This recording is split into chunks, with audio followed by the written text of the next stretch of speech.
کمانے والی بیوی ہو گئی، گاڑی سسرال والوں نے دے دی، مکان سسرال والوں نے دیا، کاروبار سسرال والوں نے چلا، یقین کرے 5-6 مہینے کے بعد یہ اپنے کپڑے اٹھا کے گھر کے باہر بیٹھا ہوگا، بیوی نے اندر سے دروازہ بند کیا ہوگا، نکل میرے گھر سے، گیٹ آؤٹ۔ بس مولوی صاحب میں ان کو آپ کے پاس لا رہا ہوں، آپ ذرا شوہر کے فضائل بیان کرے۔ تو شوہر بن تو میں شوہر کے فضائل بیان نہیں، حدیث میں تو بڑی فضیلت آئی ہے، حدیث میں شوہر کی فضیلت آئی ہے، تو شوہر نہیں بیوی بن کر رہ رہا ہے، اس کے نتائج بڑے خطرناک ہوتے ہیں۔ یہ نوجوان نسل کے لیے ہے جو جذباتی ہوتے ہیں، نہیں میری شادی یہیں پر ہوگی، آپ نے یہاں میری شادی نہیں کی، میں خودکشی کر لوں گا، میں اپنی جان دے دوں گا، میں زہر کا پیالہ پی جاؤں گا، بڑا مجنون بنا پھرتا ہے، 2 مہینے کے بعد سارا نشہ ہرن ہو جاتا ہے، اب یہ صحیح معنوں میں خودکشی پہ اتر آتا ہے۔ یہ کوئی مذاق اور کھیل نہیں ہے، یہ ایک شریعت کا حکم ہے، یہ ایک مضبوط یہ بات بالکل حقیقت ہے اور یقینی ہے کہ نکاح کے متعلق زوجین کی رضامندی کا اعتبار ہے۔ اگر میاں بیوی یعنی لڑکا اور لڑکی راضی نہ ہو، بالغ لڑکا اور لڑکی راضی نہ ہو اور ان کے والدین زبردستی ان کا نکاح کرائیں تو یہ نکاح درست نہیں ہے، اس بات میں کوئی شک نہیں، اس لیے کہ نکاح کا رشتہ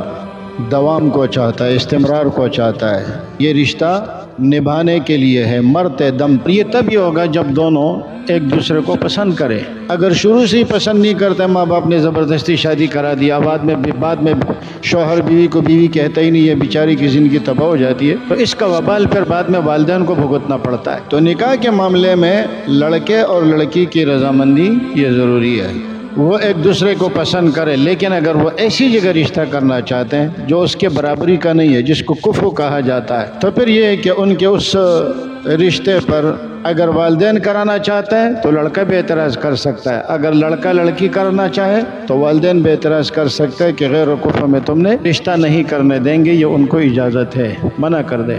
آج کل مصیبت یہ چلی ہے کہ ایک زمانہ تھا کہ بچے اور بچیوں کے لیے رشتے کا انتخاب ان کے والدین کیا کرتے تھے، ایک غلو ان میں ضرور تھی کہ جہاں والدین نے رشتہ طے کر لیا، اب چاہے لڑکے کو پسند ہو یا لڑکی کو پسند ہو یا نہ پسند ہو تو ان کو رد کرنے کا اختیار نہیں ہوتا تھا، یہ بات خلاف شرع ہے۔ لڑکے اور لڑکی کی پہلے رضامندی معلوم کی جائے اور پھر اس کے بعد ان کا رشتہ کر دیا جائے، صرف آپ کی مرضی سے نہیں ہوگا، کہتا نہیں جی میں نے آپ کا رشتہ کیا ہے اب آپ کو کرنا ہی پڑے گا۔ بابا زندگی دونوں بچے اور بچی نے گزارنی ہے، تو آپ ان کو کیوں مجبور کر رہے ہیں؟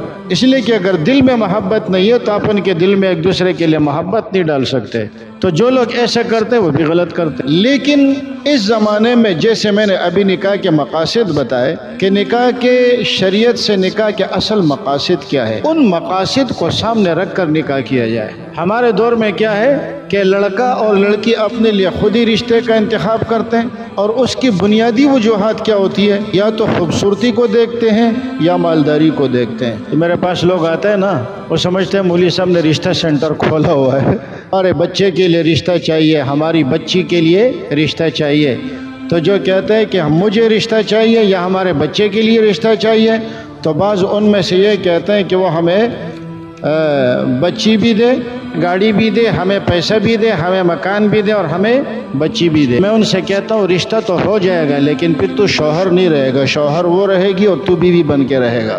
وہ کہتے ہیں یہ بھی منظور ہے لیکن کسی طریقے یہ مل جائے، یہ رشتے پائیدار نہیں رہتے۔ اب دیکھیں ماں باپ جب رشتہ کرتے ہیں نا اپنے بچوں کا، وہ بہت دور تک سوچتے ہیں، وہ صرف حسن و جمال کو نہیں دیکھتے، صرف مالداری کو نہیں دیکھتے، وہ بہت دور تک دیکھتے ہیں کہ لوگ خاندانی ہے یا خاندانی نہیں ہے۔ خاندانی لوگ ہیں رشتے کو نبھائیں گے، تو ماں باپ کبھی بھی یہ نہیں چاہتے کہ میری بچی کا نکاح غلط جگہ ہو جائے یا میرے بچے کا نکاح غلط جگہ ہو جائے۔ وہ ہمیشہ کس چیز کو دیکھیں گے؟ پائیداری کو دیکھیں گے، لوگوں کے اخلاق کو دیکھیں گے، لوگوں کے خاندان کو دیکھیں گے، لوگوں کے معیار کو دیکھیں گے۔ تو اس لیے بچوں پر لازم ہے کہ وہ اپنے ماں باپ کے انتخاب کو اختیار کرے، ورنہ اکثر یہی ہے محبت کی بنیاد پہ شادی کر لی، اب دونوں کی ایک دوسرے سے بڑی توقعات، اب 2-4 مہینے کے بعد لڑکی شور مچا رہی ہے مجھے طلاق دو، یہ پریشان ہو جاتا ہے بیچارہ گھومتا پھرتا۔ میرے پاس جب آتے ہیں تو میں کہتا ہوں بھائی تمہارے خاندان کا کوئی شخص، کئی سارے ایسے آئے ہیں کہ مولوی صاحب یہ مسئلہ ہو گیا ہے، تو بھئی یہ میرا مسئلہ تھوڑے، یہ تو تمہارے خاندان کا ہے. اپنے والدین سے، بہن بھائیوں سے کہہ دو، چچا ماموں خالہ سے کہہ دو وہ اس معاملے میں کوئی پیش رفت کرے. بس مولوی صاحب کیا بتائیں، سب نے منع کیا تھا لیکن مجھ پر بھوت سوار تھا. میرے والدین ہمارے بیچ میں نہیں آ رہے، انہوں نے آج تک اپنی بہو کی شکل نہیں دیکھی، انہوں نے اپنی بہو کو گھر میں رہنے کی جگہ نہیں دی. میں نے اتنی بڑی قربانی دی ہے کہ اس سے شادی کر لی ہے، تو اب اس قربانی کو بھگتو بھی خود. بس مولوی صاحب کیا کرے، اب غلطی ہو گئی ہے، اب کیا کرے؟ اب غلطی ہے تو غلطی کی سزا تو ملنی چاہیے نا. جب تیرے ماں باپ نے تجھے منع کیا، تیرے نکاح کے رشتے میں نہیں آئے، شادی کے پروگرام میں نہیں آئے، اپنے بہو کو اپنے گھر نہیں جانے دیا، شادی کے بعد تجھے بھی اپنے گھر پہ پابندی لگائی، تو کوئی وجہ تھی نا. وہ وجہ یہی تھی جو آج تیرے سامنے آ رہے. اچھا، جو ایسی لڑکی ہو جو جاب کرتی ہو اور اس کی تنخواہ اچھی ہو تاکہ وہ مجھے بھی، میری بھی پرورش کرے، اب تک کرے گی. اللہ نے جو مرد کو فضیلت دی ہے کیا فرما؟ رجال قوامون علی النساء بما فضل اللہ بعضهم علی بعض وبما انفقوا من اموالهم. شوہر خرچ کرنے والا ہے، اس وجہ سے شوہر کو بیوی پر فضیلت ہے. اگر کمانے والی بیوی ہو گئی، گاڑی سسرال والوں نے دے دی، مکان سسرال والوں نے دیا، کاروبار سسرال والوں نے چلا، یقین کرے 5-6 مہینے کے بعد یہ اپنے کپڑے اٹھا کے گھر کے باہر بیٹھا ہوگا، بیوی نے اندر سے دروازہ بند کیا ہوگا، نکل میرے گھر سے، گیٹ آؤٹ. بس مولوی صاحب میں ان کو آپ کے پاس لا رہا ہوں، آپ ذرا شوہر کے فضائل بیان کریں. تو شوہر بن تو میں شوہر کے فضائل بیان کروں نا. تو نے شوہروں والا کون سا کام کیا ہے؟ کیا اس کو تو نے مکان دیا ہے؟ اس کو تو خرچہ دے رہا ہے؟ اس کو تم کھلا رہے ہو پلا رہے ہو؟ جب وہ سارے کام وہ کر رہی ہے تو تیری فضیلت کہاں؟ میں تیری کیا فضیلت بیان کروں؟ نہیں، حدیث میں تو بڑی فضیلت آئی ہے، حدیث میں شوہر کی فضیلت آئی ہے. تو شوہر نہیں بیوی بن کر رہ رہا ہے، اس کے نتائج بڑے خطرناک ہوتے ہیں. اور ایک نہیں، کئی لوگوں کو میں نے دیکھا ہے، سب کوئی تعویذ لکھ کے دے دے. تعویذوں کا کام نہیں ہے. اب ماں باپ کی جو نہیں سنا ہے نا، اب ہر کام تعویذوں سے نہیں ہوتا. تعویذات کے ذریعے تیری بیوی کو اب تیرے تابع بنا دوں. تو مقصد کیا ہے؟ یہ نوجوان نسل کے لیے ہے جو جذباتی ہوتے ہیں. نہیں، میری شادی یہیں پر ہوگی، آپ نے یہاں میری شادی نہیں کی، میں خودکشی کر لوں گا، میں اپنی جان دے دوں گا، میں زہر کا پیالہ پی جاؤں گا.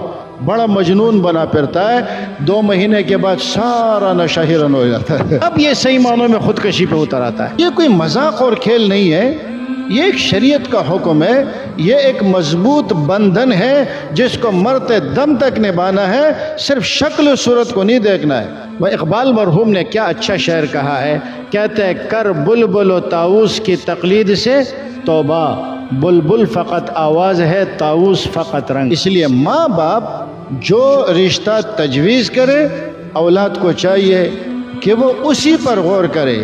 ہاں، اگر اس کے لیے قابل اعتراض ہے وہ اعتراض کرے، جی یہ مجھے پسند نہیں ہے. لیکن جو آپ کو پسند ہے اور ماں باپ اس سے انکار کر رہا ہے، تو یاد رکھنا بچہ، ماں باپ کبھی یہ نہیں چاہتے کہ میرے بچے کی شادی ایسی جگہ ہو جائے کہ جو اس کو ناپسند ہو. ماں باپ اس بات پر خوش ہوتے ہیں کہ میرا بچہ وہ اپنی بیوی کے ساتھ راضی ہو، میری بچی اپنے شوہر کے ساتھ راضی ہو. لیکن آپ کے اتنے خواہشات کے باوجود بھی جب ماں باپ اس فیصلے کی مخالفت کر رہے ہیں تو سمجھ جائے دور رس نگاہوں سے کہ آگے جا کر کے یہ چیز ہمارے لیے خطرناک بن سکتی ہے، اور جو عام طور پر ہوتی ہے. اسی میں ہمارے لیے عزت ہے، اسی میں ہمارے لیے حیا ہے. اللہ تعالی ہماری عزت و عصمت کی حفاظت فرمائے. اور جو بچے بچیاں رشتوں کے انتظار میں، اللہ انہیں نیک صالح مناسب رشتے نصیب فرمائے.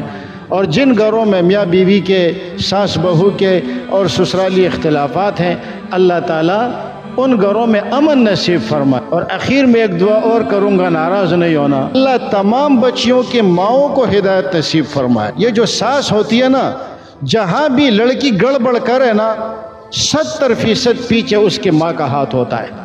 تو اللہ ایسے ساسوں کو بھی ہدایت نصیب فرمائے. اس پہ تو ذرا بلند آواز سے آمین کہیں. جزاکم اللہ.